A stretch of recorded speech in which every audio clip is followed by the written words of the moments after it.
Hey everybody, welcome back to Movie Related. We have watched Wheel of Time, based on author Robert Jordan's fantasy novels, 14 novels in all. I remember going to the bookstore and I was really into Dragonlance and Forgotten Realms and other fantasy novels, and the Robert Jordan Wheel of Time series was just right there. And I said, oh my god, there's so many books.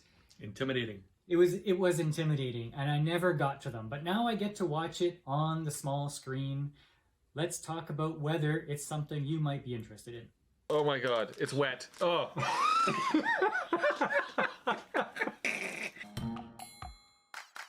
It's actually a Prime Exclusive. Exclusive, Yeah. Okay. It's a Prime show. Now I saw somebody refer to this as the bridge between two extremes. You have J.R.R. Tolkien's high fantasy Lord of the Rings on one end, and you have the gritty political fantasy of George Martin's Game of Thrones on the other end. And this is the bridge between the two, a kind of like a mid-ground. So if you're not into one and you're not into the other, this might be for you. Do you want to do the premise? No.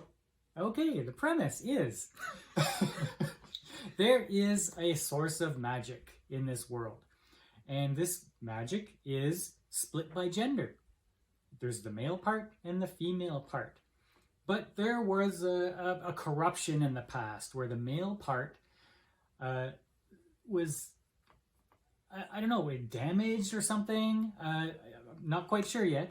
But any male who now shows the promise of magic is driven mad by that magic.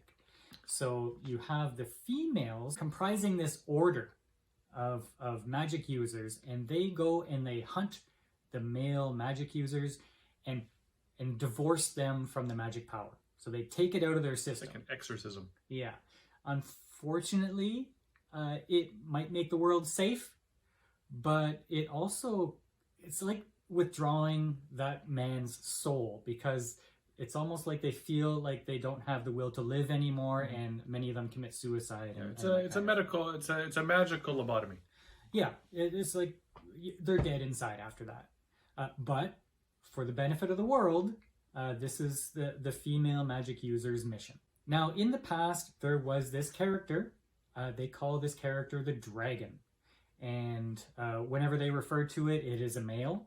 However, the reincarnation over and over again of this dragon can be male or female. This dragon has some kind of ultimate power where in the past that dragon broke the world, whatever that means. Okay? Yeah. Broke the world. I assume that the dragon is the reason that the male power is corrupted. Probably. Now, the dragon also has the ultimate power to fix the world, but do you take that chance? This dragon is going to be very critical to people's survival. So it is in the sorceress's best interest to seek out the reincarnation of this dragon. They don't know who it is. Even the dragon doesn't know that they're the dragon yet, because they have to come into their power. But this order of female mages has narrowed it down to 4 or 5 individuals who they think will become the dragon. And that's what the show is. After listening to you simplify it, I don't know if I like it anymore. Okay, what don't you like anymore? I don't like you made it sound fairly simple.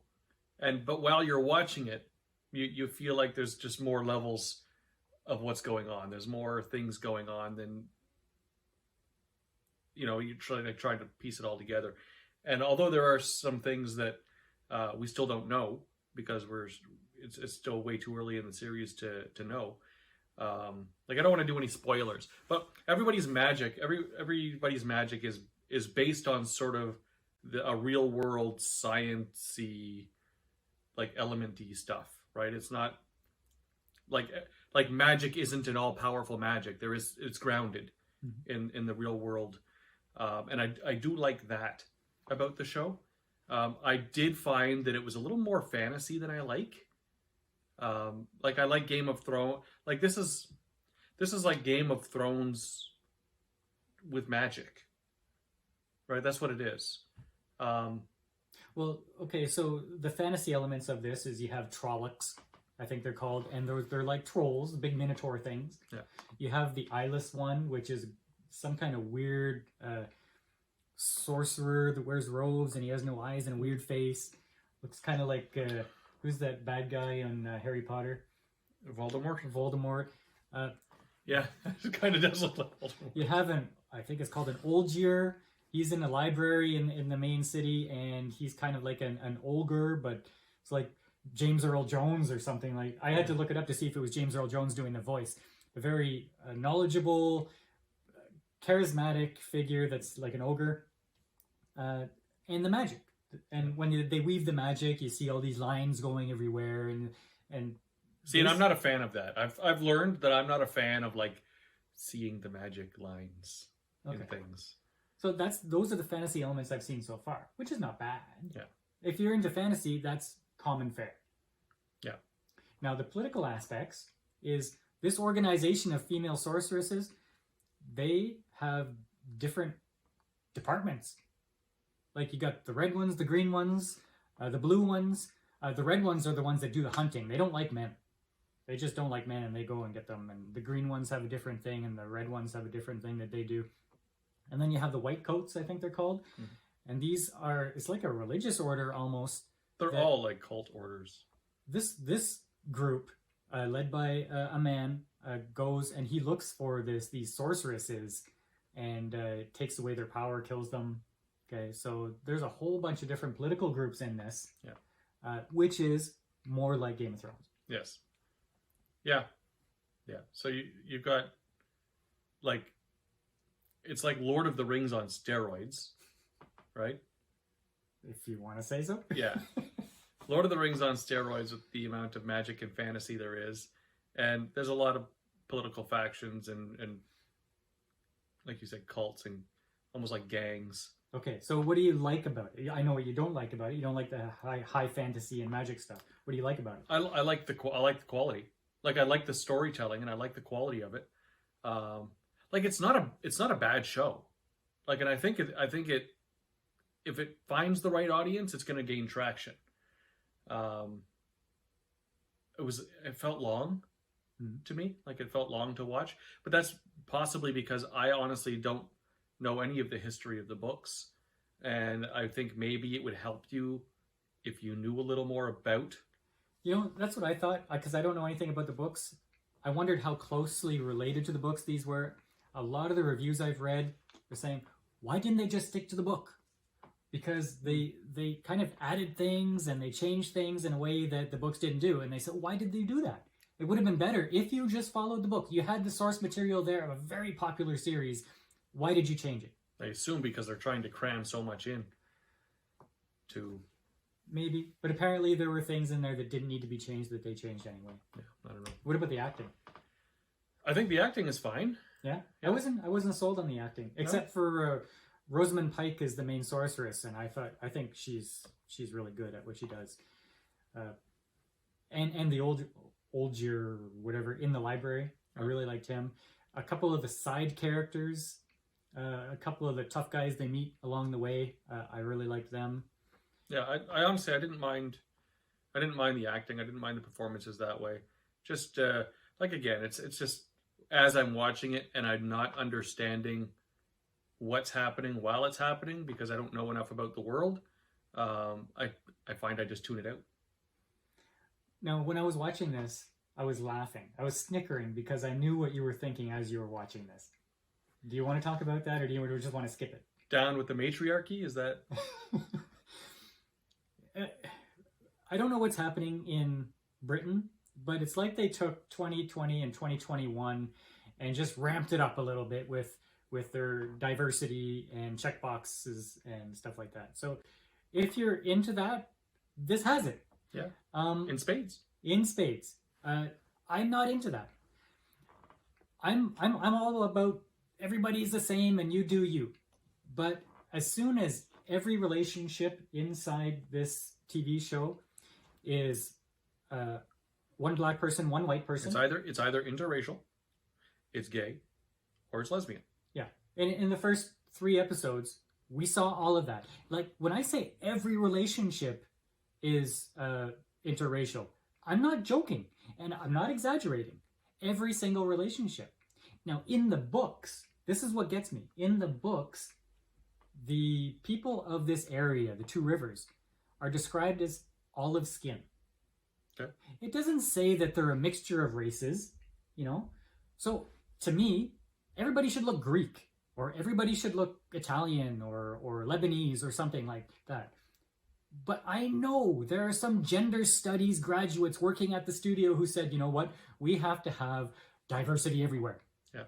And that's like breaking the fourth wall to me, because you're taking me out of the fantasy and you're telling me that somebody made the decision in the studio to do this. Because now you don't have a civilization and clan from one area that have developed over the hundreds or thousands of years that they have.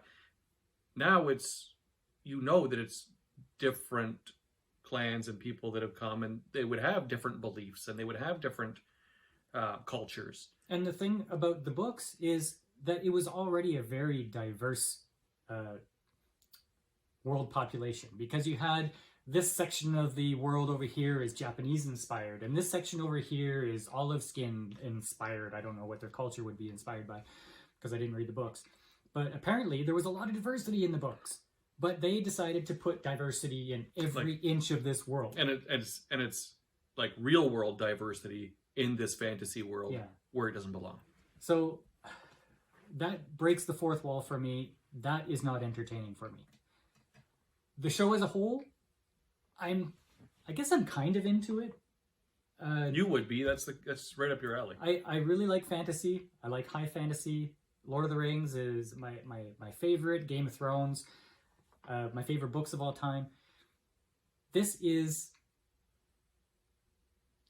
I don't know. It's to me it is fantasy light. Really? Yeah, to me it's fantasy light. It's not the stuff that legends are made of.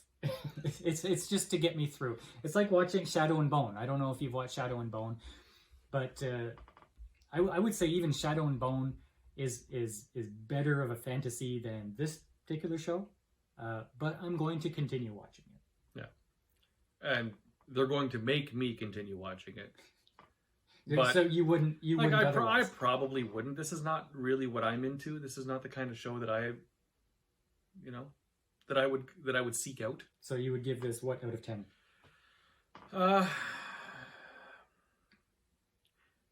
As far as keeping my personal interest, I would say it's maybe a 6.5.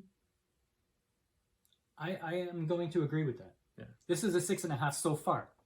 And I'll give it a 6.5, maybe a 6.6 because I like Rosamund Pike.